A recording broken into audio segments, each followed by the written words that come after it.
Hello, chat. Hope everyone's having a great night. Hope everyone's ready for, I was gonna say a Silksong Sunday, but it's Monday, isn't it? I'll workshop that one. Hope everyone's ready for an adventure. Last stream, we actually made a lot of progress, and we are very, very close to Act 3. Now, I'm gonna be honest with you, chat, okay? I wanted to start streaming at 11:30. And you want to know what I did? You want to know what I did? I forgot that I don't have any good thumbnails ready. I have like 2 thumbnails lying around that I've not used yet, because I do try to make a decent chunk in advance. I've not actually made a thumbnail in like a week and a half or 2 weeks. And I'm gonna be honest with you. The reason stream ran so late is because I had to throw together a thumbnail. That's literally like the reason. But hey, that's life. I got it all figured out. You know, is it my best thumbnail? No, not really. But you know what? Good enough. Alright, so just glancing everything over, I don't think there's really much reason for us to not just rush Silk and Soul and then do Grandmother Silk. Like, what reasons would there even be?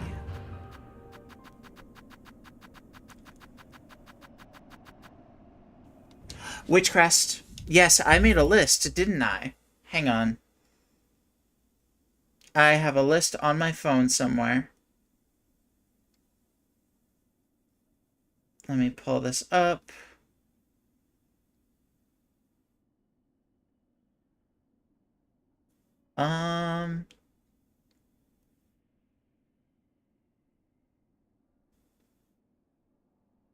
Yeah. Okay.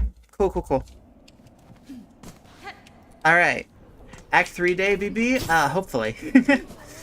It'd be really awkward if we die stupid early, because I themed the thumbnail around Act 3. I loaded up an old Act 3 save file. So, if we die before Act 3, that's extremely awkward. But what if we just don't? Alright, for my own curiosity, real quick. I don't... because you can't climb this. Is there any way I could just go over that? I don't think so. Just try winning, lol? You're so right.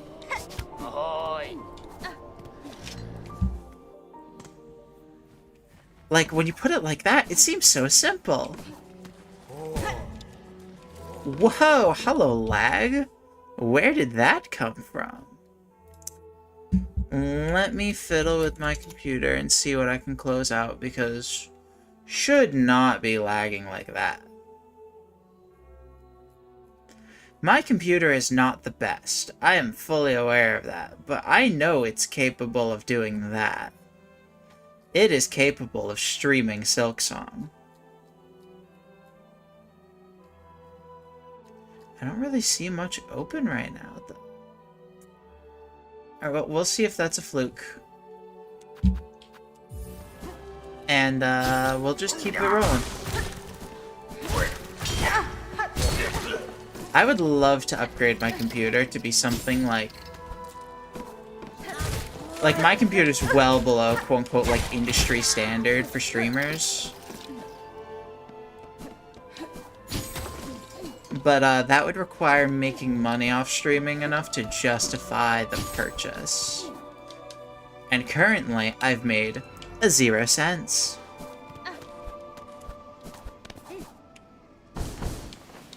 Alright, I have to go this way to get Twisted Bud.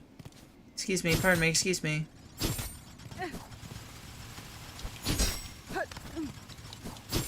Future goals? Exactly, like, nowhere near soon. Because I actually just upgraded my computer to an extent.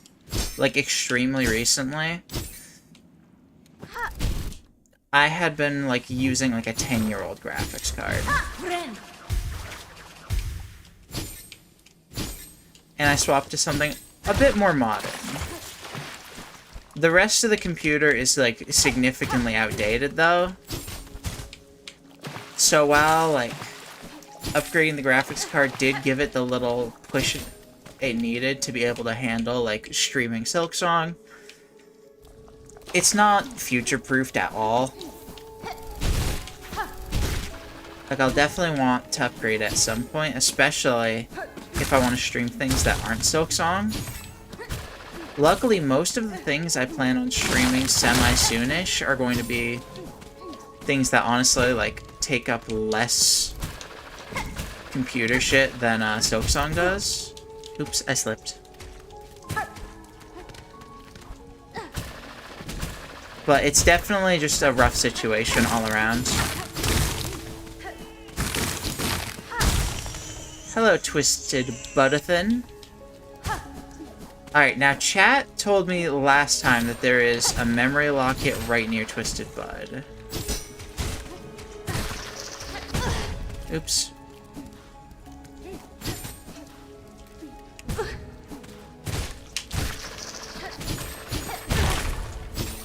Okay, well, this is a very bad start.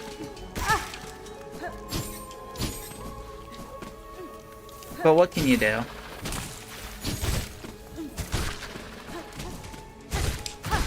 I wonder if chat was talking about the other one. Because it is, like, vaguely close to Twisted Bud. It's just not at the same time. I think I might have already gotten it. Because I do want one more memory locket. I wonder if chat was talking about this one. Which I think I didn't get. Because I attempted it and then got low on health. And then was like, I'll deal with it after Phantom's dead. Yeah, okay, cool, cool. Cool. So that's really all the memory lockets we need for the rest of the game. Unless we wanted to swap to, Shamans, but I don't. Shaman's Crest is cool and all, but, I'm good. No, thank you. I'm a big, overdose fan. I'm a big fan of doing the drugs. Injecting that blue raz. What's gonna be your Act 3 build? I don't know. We're still figuring that part out. I've got a rough idea of what I'm gonna go for, but only time can really tell. Alright, so we have Twisted Bud, and we have, thing. Why did I even need one more? Do I, like, have one spot left on another one? Yes, okay. I need to put one into Beast. That's what it is. Also, sorry if my throat sounds a little more fucked up than usual. I had a very talkative shift at work today, and I only got home pretty recently, so my throat's feeling a little shaky. I'm sure I'll be fine, but just might sound a little off. Alright, so now we need to do Witchcrest, and we can do Silken Soul while we're at it. So let's go Bellheart first. Honestly, is Bellheart honestly a better warp to get to Greyroot than, Shellwood?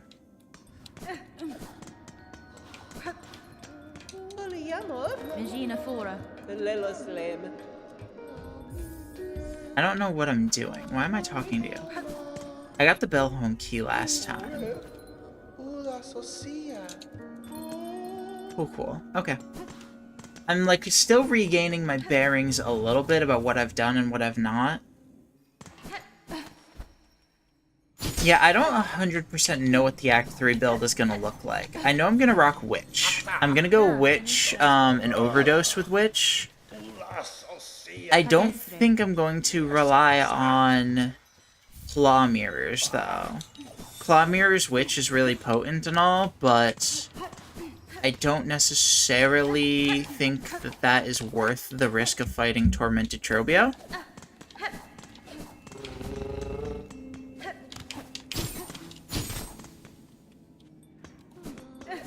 So I think we're gonna go for something like kind of... It'll have Circlet, it'll have Plasmium. The rest is a little harder to be sure of at this point. Fair enough, Tormented Trobio's kinda ass. No, that's what I'm saying! Like, I don't want to do Tormented Trobio. I didn't really want to do Trobio 1. Which Trobio 1 is, like, easy enough that it's not actually a problem. But I don't enjoy the fight very much. And Tormented Trobio I enjoy less.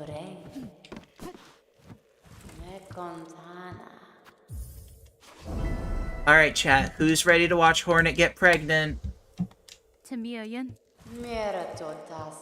Oh, inject me with that baby. I've made a terrible mistake.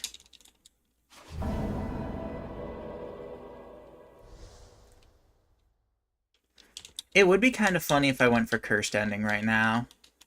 I'm not gonna do that. Porn? On YouTube? Hot.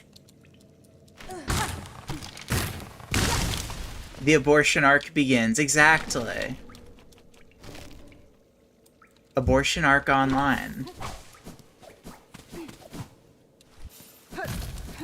Alright, I have learned from my mistakes before of not actually exploring Chapel of the Witch because I misremembered its layout a lot, and there's actually hella money here. Do I need money? Probably not. Like, there's very little I want to spend money on for the rest of the game, but what if I need it?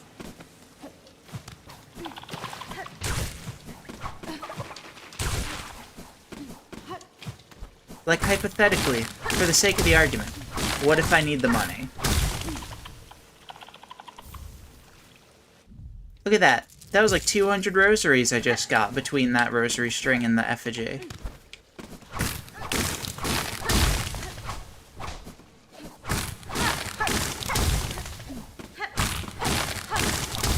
I will say it is weird adjusting to this after, like, using Sawtooth Circlet so much.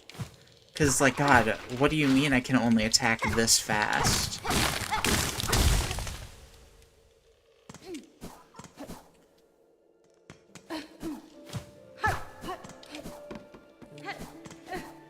It's worth it, though. Witchcrest is so fun. Like, look at that. That shit's hilarious.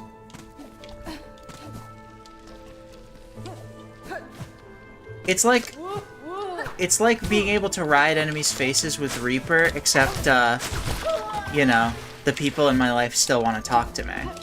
Oh, I don't have the Rosary Collection Charm on anymore. I have to manually collect my rosaries, like some kind of peasant. I'm Princess of Hollow Nest, and I am not about this. Alright, off to Yarnaby.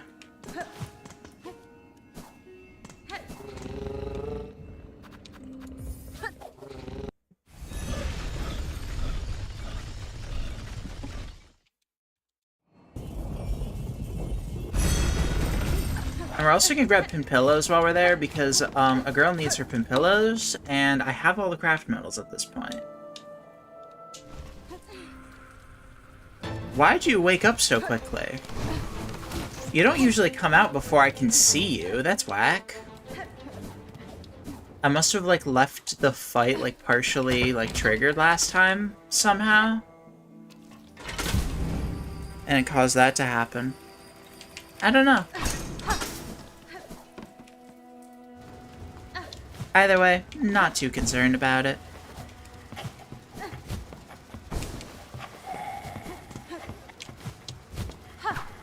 This is the wrong way. I need to go this way first? Question mark? Must be a big fan who woke up early to catch stream. God, I didn't know Morwing felt that way about me. I'm so touched. Oh my god. Sorry, I just can't get over how peak this crest is.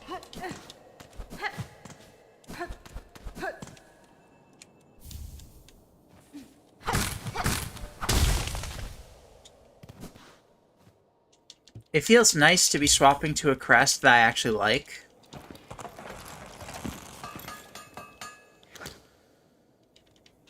You know what I mean? Like, I've made my peace with architects. I didn't even... That was honestly a shot caller moment. I was just stimming, and then next thing I knew, I got, like, tentacle BDSM'd, which, by the way, I don't even think I knew that that happened if you tried to bind. I don't think I've ever tried to bind while cursed, because I just saw I only had 3 silk and went, okay, I can't bind.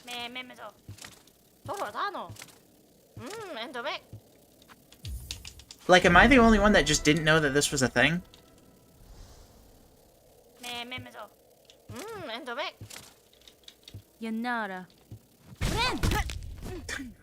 It's really silly to watch, actually.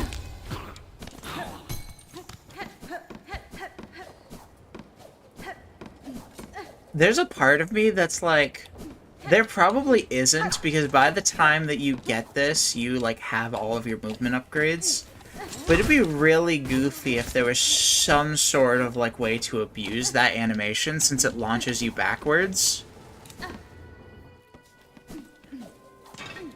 Like, I wonder if you can use that to get to, like, Sharp Dart. I almost want to go all the way over to find out. Because if you can use that to get Sharp Dart, even though, like, realistically speaking, you need Claw Line, and, like, the Sharp Dart, like, platform is more just as, like, a placeholder.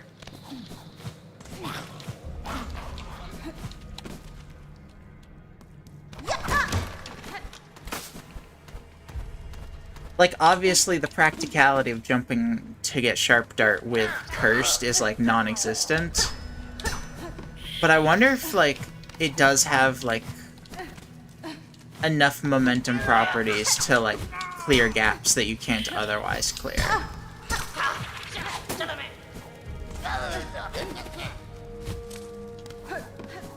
If so, someone needs to make a banger custom level where you're cursed the entire time.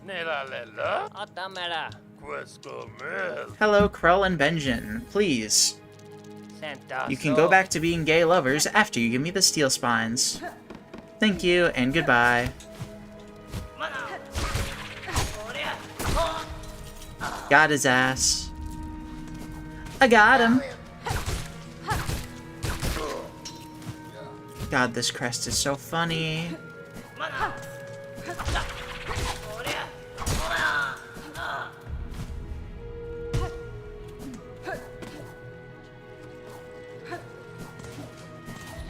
I just love everything about Witch Crest. Even its bind, I do like. It's just... I don't prefer it over a traditional heal, because, I mean...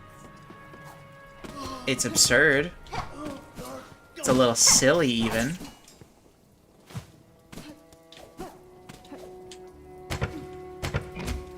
Although, I guess, right now, like, binding's kind of peak. I mean, look. I get to experience hentai.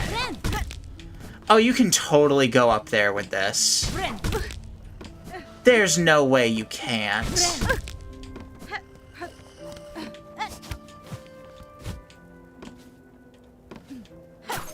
Really?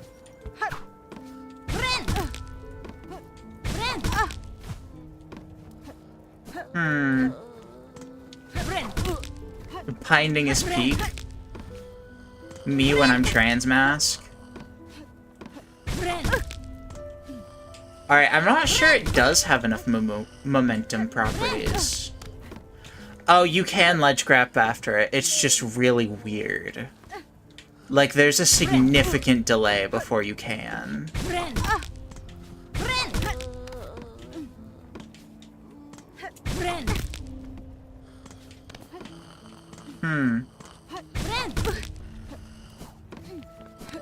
Meaning that, generally speaking, if there is something here, it probably would be a non-grabbable ledge. Just because the distance it covers is so little that unless you're above a grabbable ledge, like, there's no world that it's going to make it so you can... Wait, can I do it with Zero Silk? Oh, I can spam this. This is way funnier. Alright, I'll stop getting distracted by funny hentai ropes.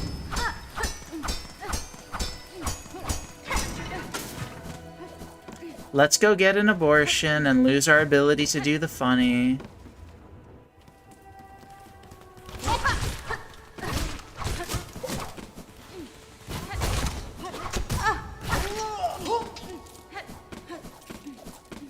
I gotta get my witch practice in, because it's been so long since I've used this crest, really.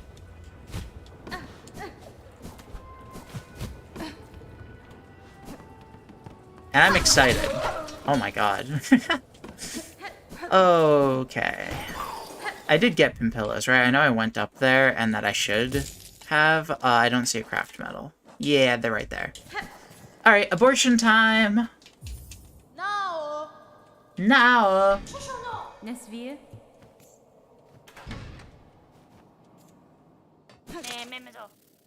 Someone's excited. I'm so excited for my regularly scheduled abortion. This is the society that the left wants, and we should be scared. Going for weekly abortions. Having a designated hentai rope. Using pronouns.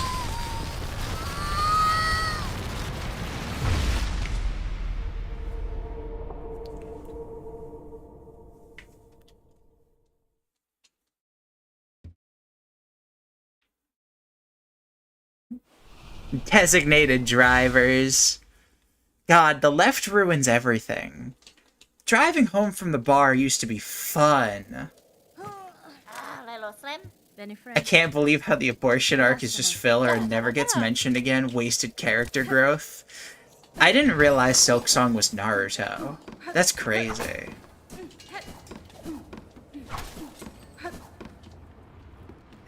Chat, in the story of Silksong, does it have more or less filler than all of Naruto? And follow-up question, does it have more or less filler than the Bible? I remember, like, being in a chat with a bunch of people where we were discussing whether, like, the Bible, from a narrative standpoint, obviously, from a narrative standpoint, does the Bible have more or less filler than all of Naruto? And I think we established that Naruto had slightly more. And it was really close. It was like 38% versus 43% or something silly. And that raises the question, how much percentage of Silksong is filler? Alright, where the fuck do we need to go next? We need to go to Weave Nest Atla, and that's it. Okay, cool. Let me double check my list of things that I needed to get done this stream. Get bitches. Damn it! Oh wait, no, that says to get pin pillows. My bad. Sorry, I don't have my reading glasses on.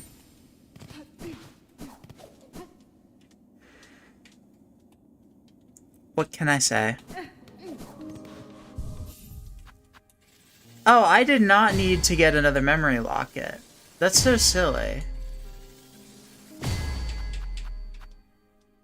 10% of Silksong might be filler, but that's about it. I feel like the game mostly pushes its plot. Okay, then explain to me why getting the Fleece to Fleetopia is an essential part of beating the game.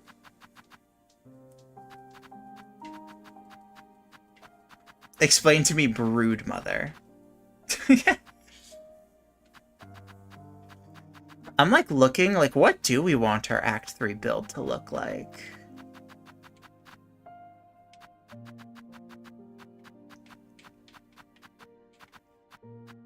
Like, maybe something like...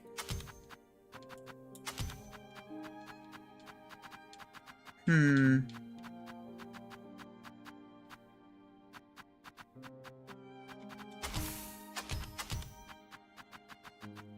like thinking about it.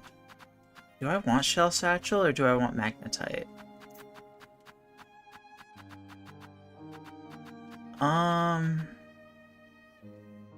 Probably Shell Satchel, especially since I can't actually,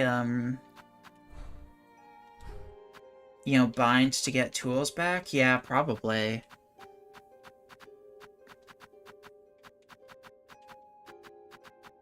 God, and then I don't even know what else.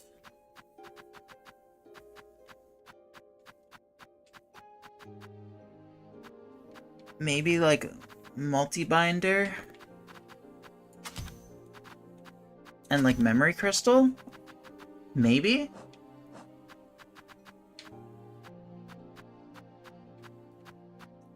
I don't even know.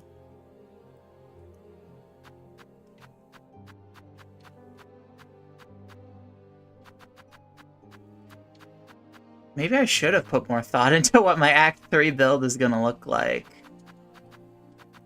Maybe I'll, like, do this with Reserve Bind? That's not terrible. And in the meantime, have, like, Spool Extender as, like, a budget. And, of course, Sharp Dart, my beloved. This isn't awful. Something like this will be our Act 3 build.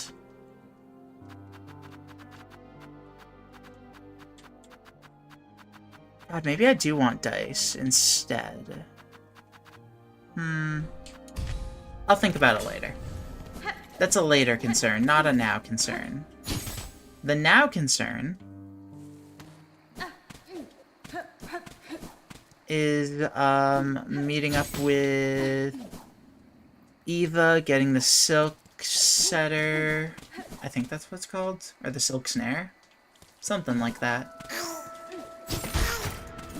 Absolutely bodied? What to helly?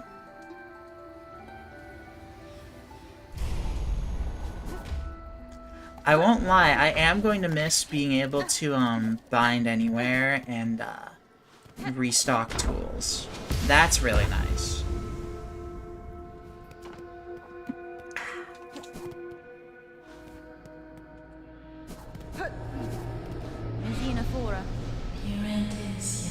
Hello, Eva. I would like you inside of me. Sesby and Lex?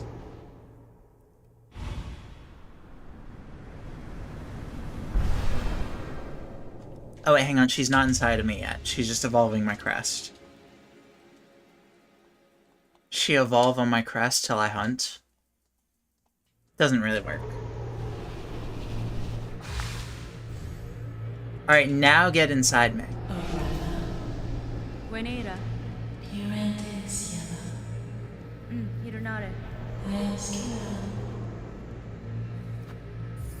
Sesby and Lex, but for real this time?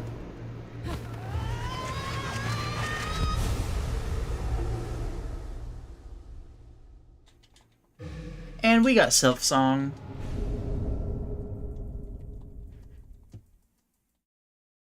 Which that's gonna get really nice since we're about to actually have Silk skills again. Like, in the immediate short term, is that very helpful? No, not really. But in the slightly longer term, it'll be really nice.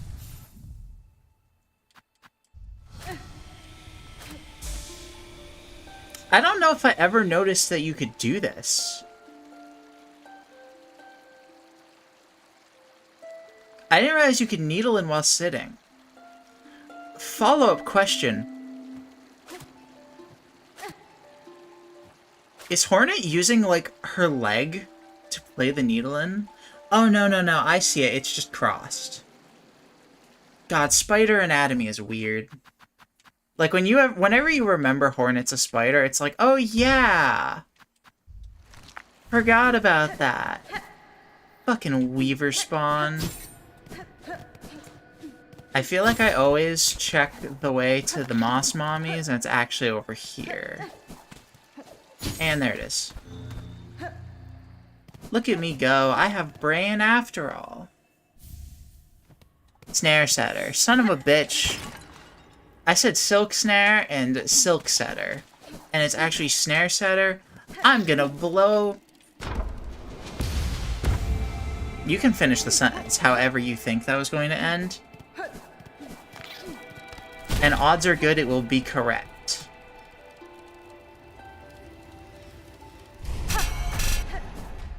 God, that's such a cursed noise.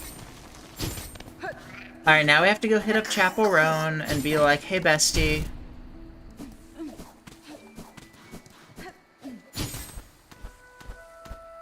Hey bestie, I need you to give me your life force so that way I can, bring terror to the land. XOXO Gossip Girl. Why'd I jump back down here? She's not down here. Excuse me, I need 1 soul. Hot to go, please. Thank you.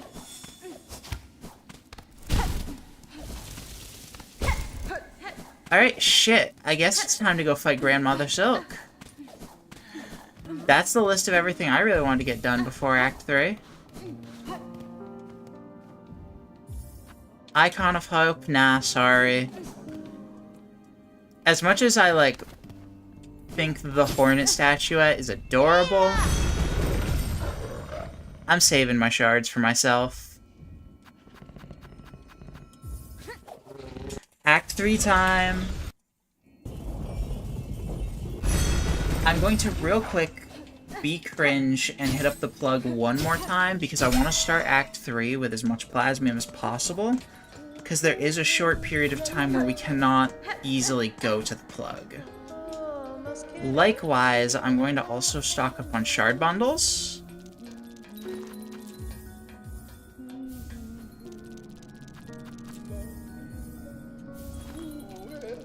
Like, the list of things that we need to put money into for the rest of the game is pretty small. So I'm pretty sure we've maxed out every merchant.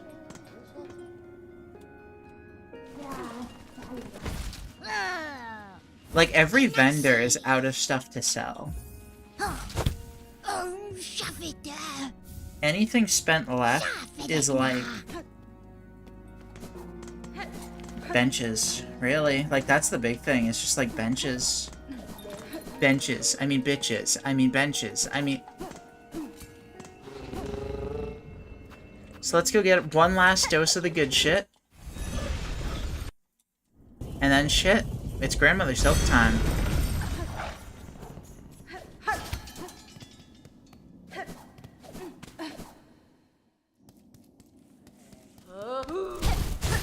One more for the road, you know? I'm feeling nostalgic for killing these guys. I am a frequenter of this room. And I miss it. And if that's a crime, then put me in jail. Preferably, what year is it? 2012? I'm pretty sure it's like 2044. Did you just get out of a coma?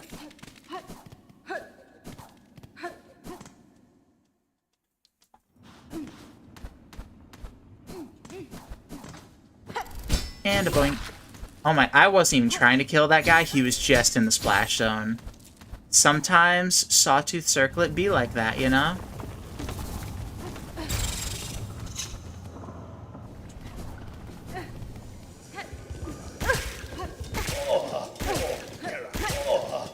I don't like how he moans whenever I inject myself.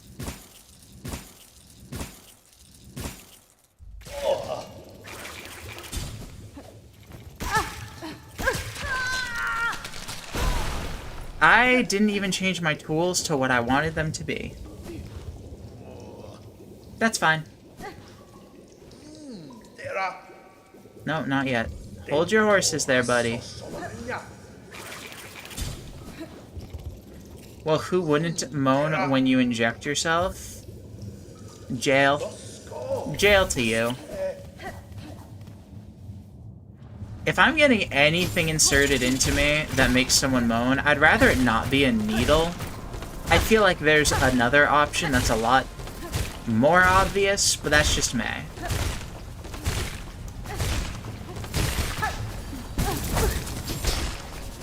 I just really wanted to murder one of those. Mostly out of spite. No, entirely out of spite. Go away.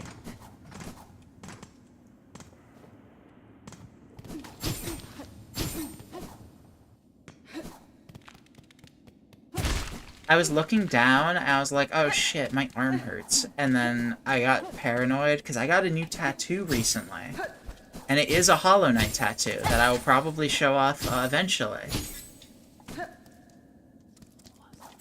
And you know what? My artist fucked me up. My arm is so much more bruised after this tattoo than any other I've gotten.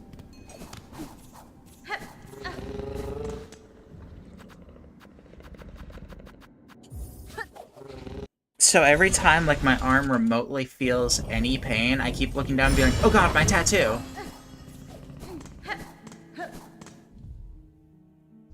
For the record, it was not my tattoo this time. What can you do? Alright. Silken Soul time? A Silken Soul.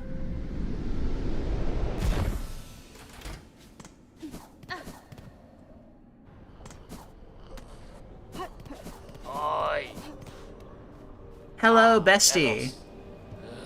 Stop talking to me about the merchant. I literally did your quest. Why are you giving me all this dialogue again? I have Silken Soul and I went through all of this.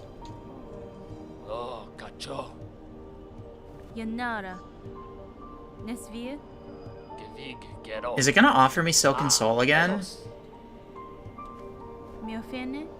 No, okay. For a second, I thought it was about to. Because it was playing the dialogue for giving Silken Soul again. He just wants to talk to you one last time. I'm gonna spend like half of Act 3 talking to his bitch ass about how he brought together the apocalypse.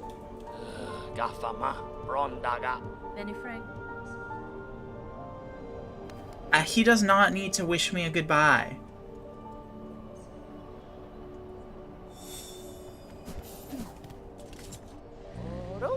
Just double checking. Yeah, I bought everything important from Jubilana. Wait! I almost just made a huge mistake, chat. Chat?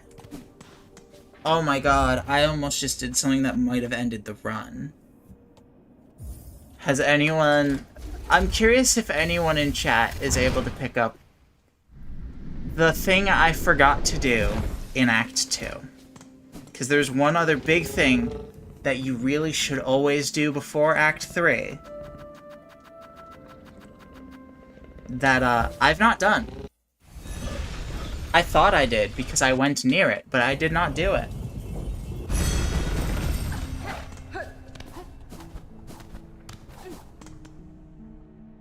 Because there's a very real chance that I would have died doing this later. Not mass genocide, specifically. Genocide of a specific pair of people. We've not fought Four Brothers. And they get way harder in Act 3.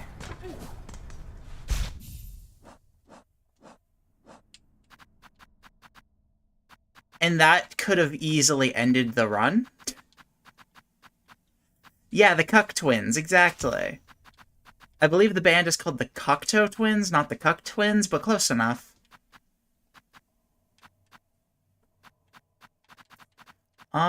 They really don't have great options for tax, so I think I'm just gonna do this. Call it good.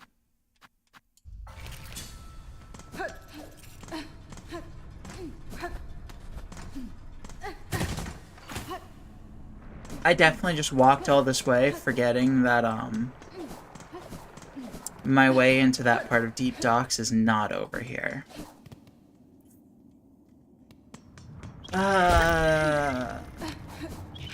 I'll be honest with you.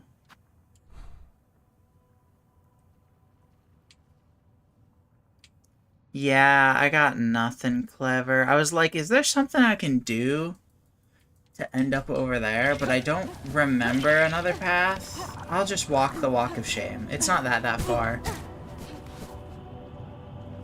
It's mildly annoying. That's all it is.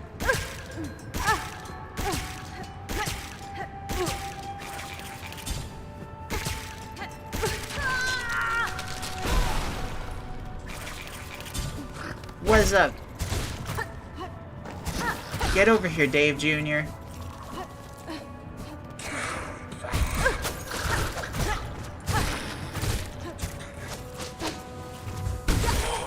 I'm gonna kill the mother of all Daves soon enough.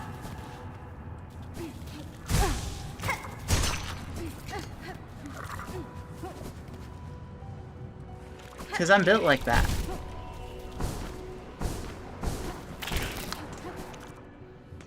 Alright, we're gonna make our way over here. I always manage to get lost in these corridors after unlocking all the shortcuts, because the shortcuts just feed into each other in such a way that my brain really does struggle with remembering, like, where I am in here.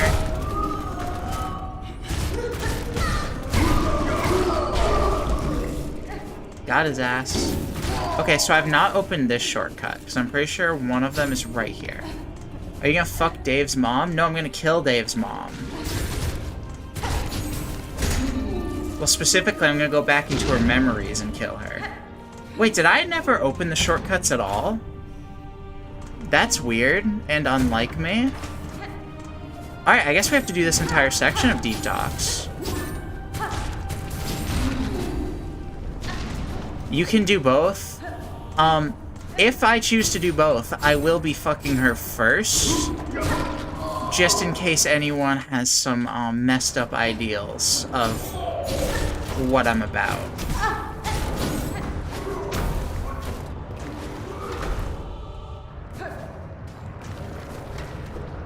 I don't think there's anything else important here, so I guess I can just rush to the boss. This is just so unlike me that I didn't at least open the first shortcut. Granted, I remember being really uncomfortable here, because this area does make me really uncomfortable. Not in like a fear sort of way. Well, yes, in a fear sort of way, but in the sense of I constantly feel like I'm gonna die when I'm here.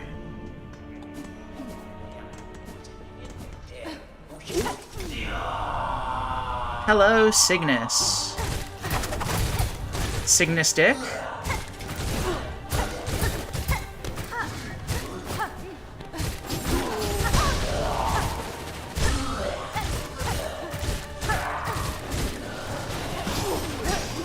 Yeah, so the reason that this is so important is that during Act 3, general enemies become a lot stronger.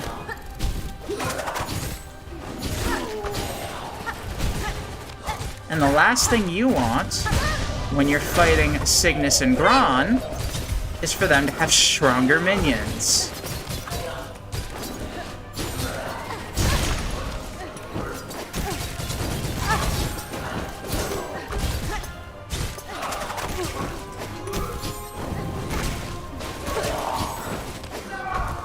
I'm locking in for a moment, chat. Don't mind me.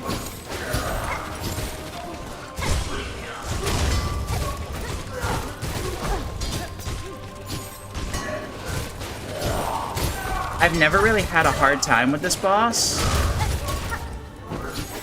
So when I learned that there were people that really struggled with it, I was really, like, confused. Now here I am, about to die.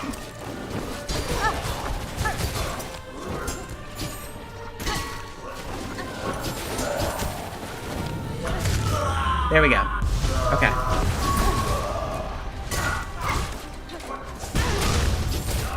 No shot! Oh my god! No!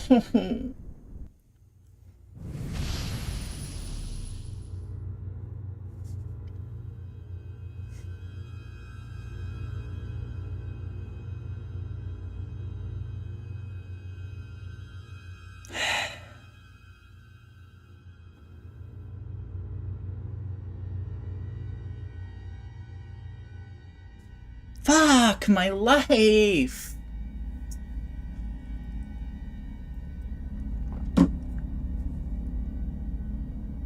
I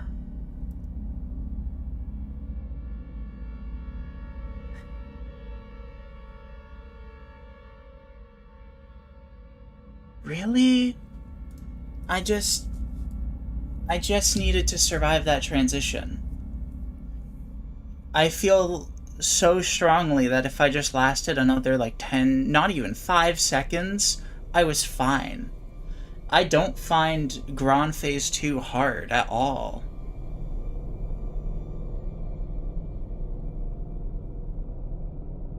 God damn it.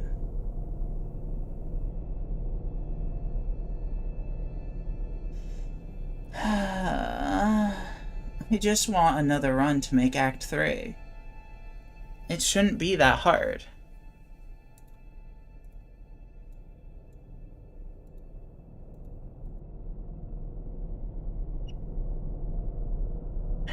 Alright, chat.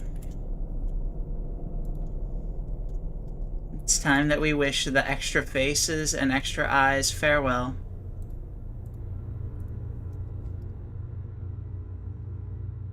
Alright. I am heartbroken.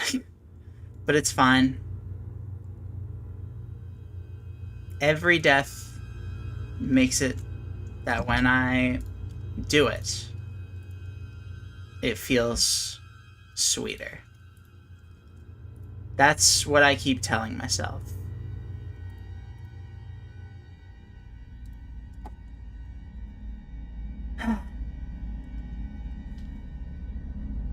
Does it feel honest right now? No. Not at all. Oh my god. Alright. What are we doing today, chat?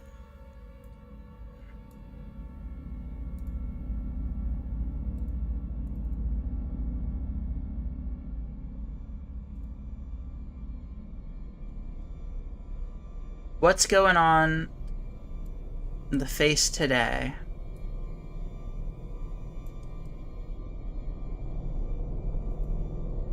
I can't believe, like, the last fight I was going to do before Act 3. Like, Grandmother Silk is borderline a cutscene. All I needed to beat was 4 brothers, and I was in Act 3 again. Alright. A hug and 4-leaf clovers for good luck. I appreciate the optimism, however, I'm okay. I'm bummed, but I'm okay.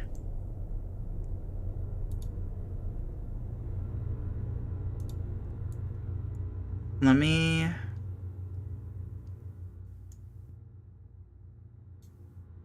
put this here.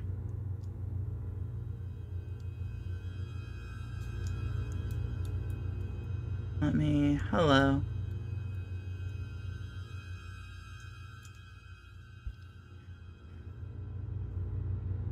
Alright. Let's see if this program's gonna work like absolute garbage again. Because last time, I'm gonna be honest with you, making those faces was like the worst experience of my life, and I intended to put in the effort to figure out what was causing the software to freak out. And then I didn't. Rainbow and a pot of gold with a 4-leaf clover. I mean, okay. Putting a rainbow above my head is kind of funny.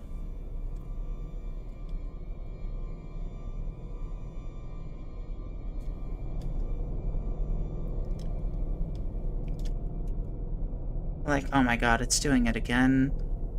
Where this outer third just doesn't want to exist. What if I, like, crop and resize it?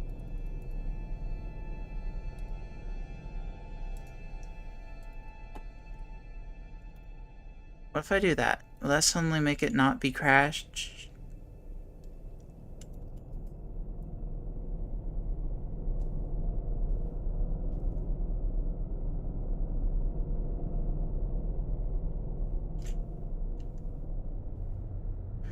I just realized I'm gonna have to draw all the stripes.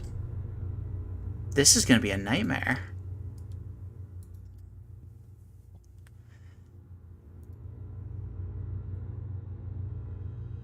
Why is it doing this? There we go. Okay.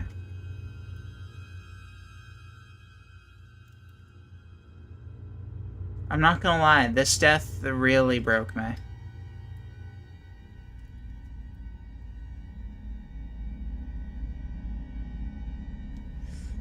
Like, there's a part of me that's like, what if I just stream something else for the rest of the night?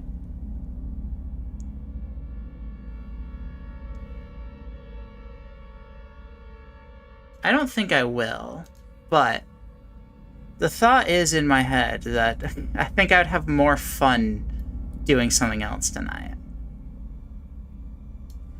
Alright, there's our rainbow.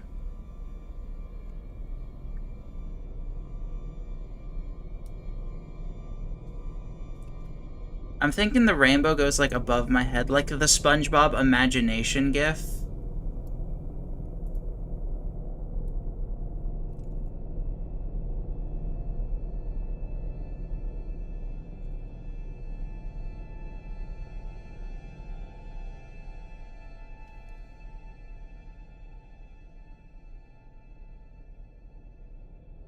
This is terrible. And not even in a fun way.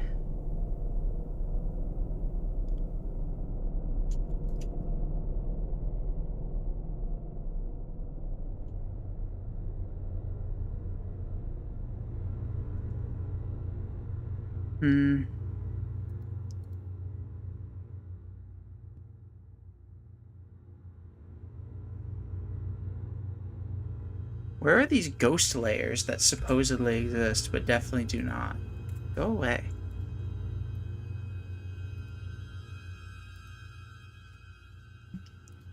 Alright, let me...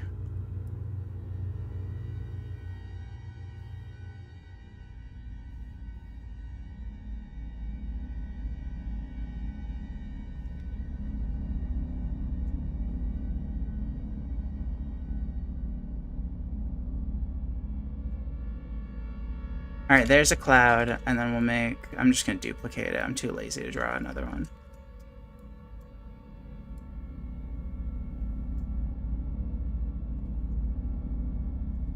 And then we will pixel fill that to be like white.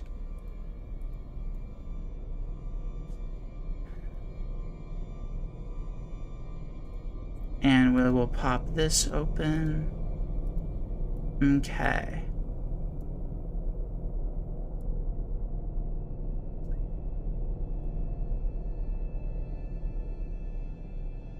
See, now we're cooking with something. Kind of.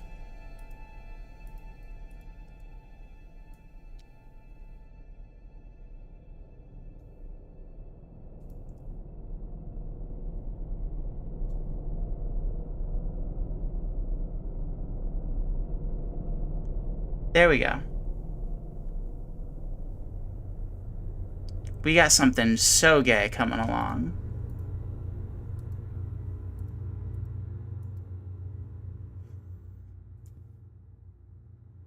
Okay, now I need to mess with the line width, and we're gonna go... God, this is gonna take so long. Is there anything else y'all want me to do besides the rainbow?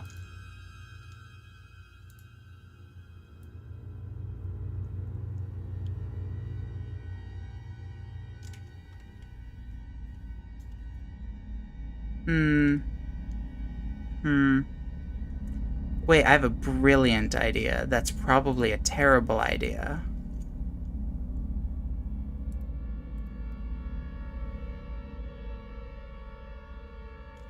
Let's just temporarily make that.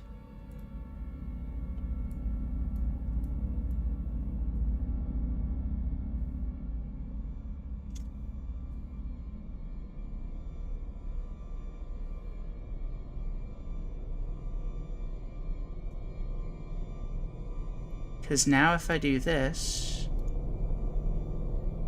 Well, hang on. Now if I do this... Oh, that looks horrible. It's beautiful. It's trying its best.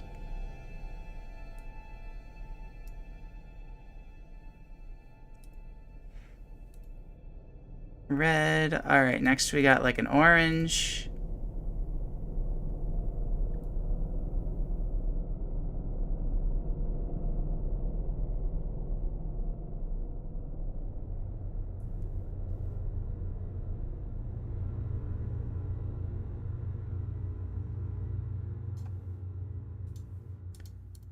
Alright, this is coming along,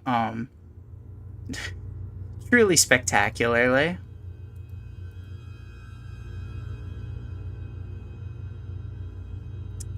Let me put... Alright, so that's 31 to 36. Let me real quick try to trim this red down just a little bit. Just a tiny bit, because on this edge I might have made it a little too thick.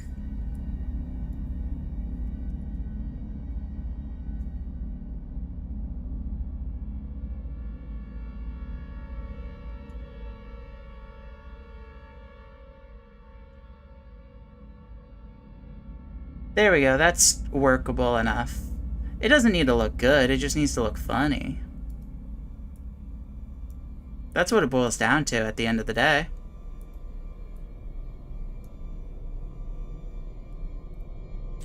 I don't think I thought this through all the way, because I don't... That's fine. I'll figure something out.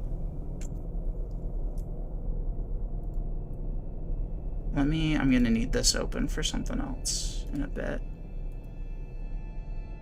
If he gets the Lucky Charm sponsor, then we can take out that fucking stupid-ass leprechaun. True. Shit, when you put it like that, maybe that should be my goal, is to get sponsored by Lucky Charms.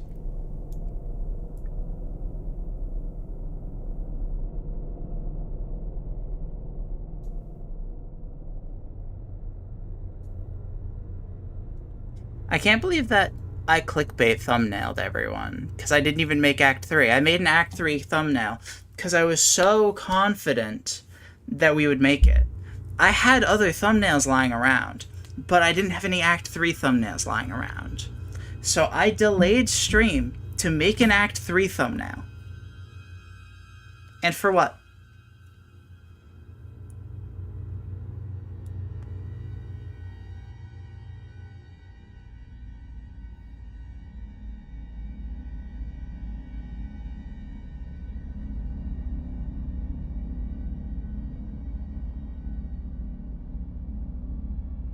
Maybe I should just, like, close Silksong and just make this exclusively a drawing stream. That sounds pretty therapeutic right about now.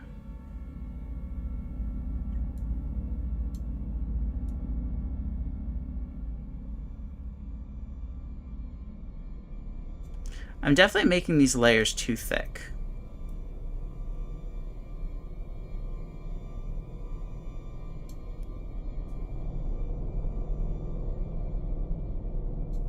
That is a problem I am acknowledging.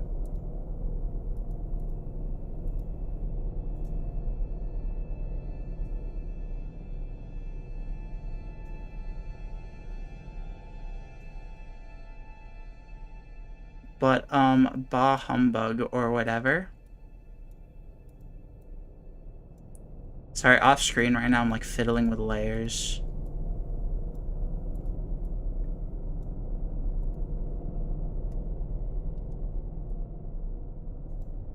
So that's red. So all of these.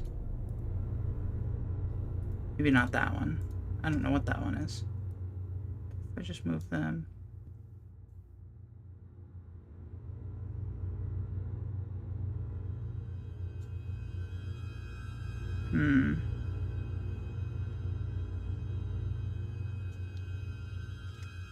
I'm putting more effort into this than I should be. What am I doing? Maybe I should just keep going. Alright. Red, orange, yellow, green. Oh, wait, hang on. I broke the orange on the other side. Whoopsies. Nope, that made it worse.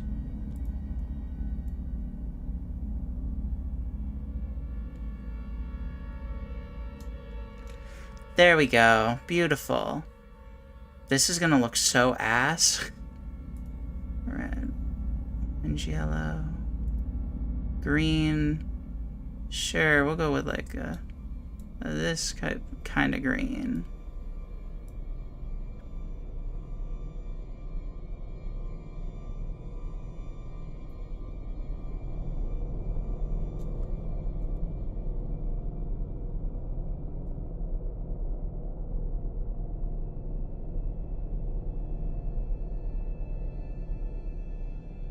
Why not? It's not going to be perfect. I've accepted. Good enough. Maybe I can try moving like this layer slightly.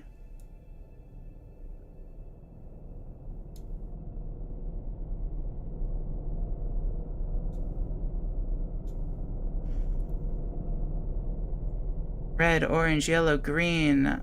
Alright, now we got like a blue.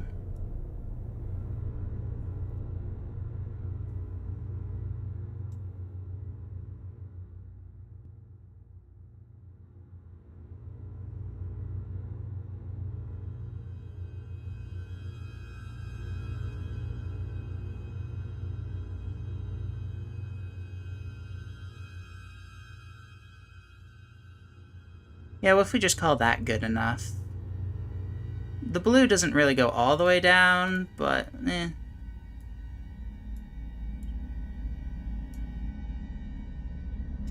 Nope, that's not what I meant to turn. I want to turn this one.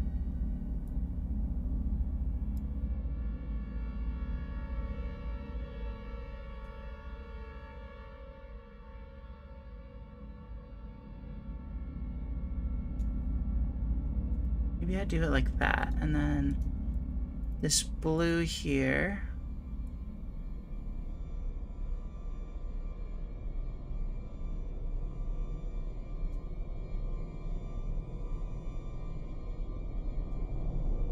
Yeah, sure, why not? Good enough.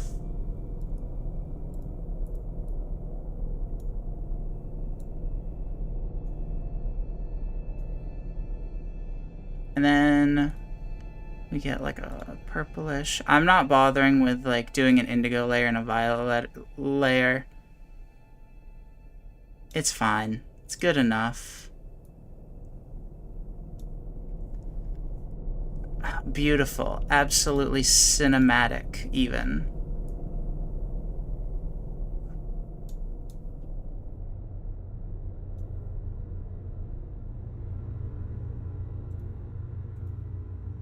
Absolutely perfect. 10 out of 10. No notes.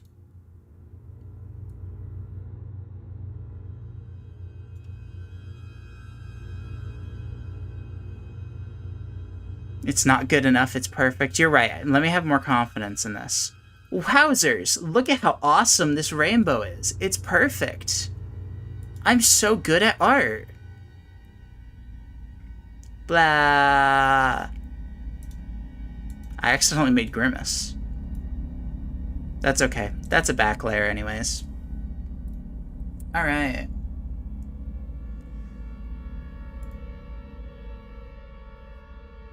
So now I need to fiddle with this slightly off screen for a minute.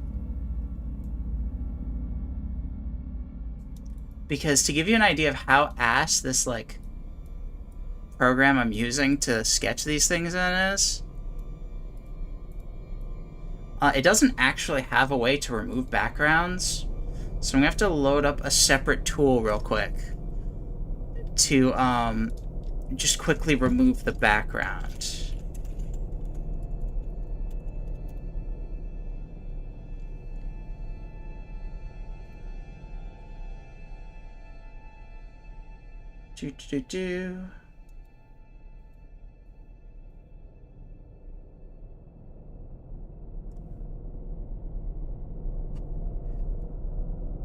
This is very quickly becoming just a drawing stream, because yeah. Yep. Just yeah. What can you do? We're gonna taste the rainbow from this one. Glug glug.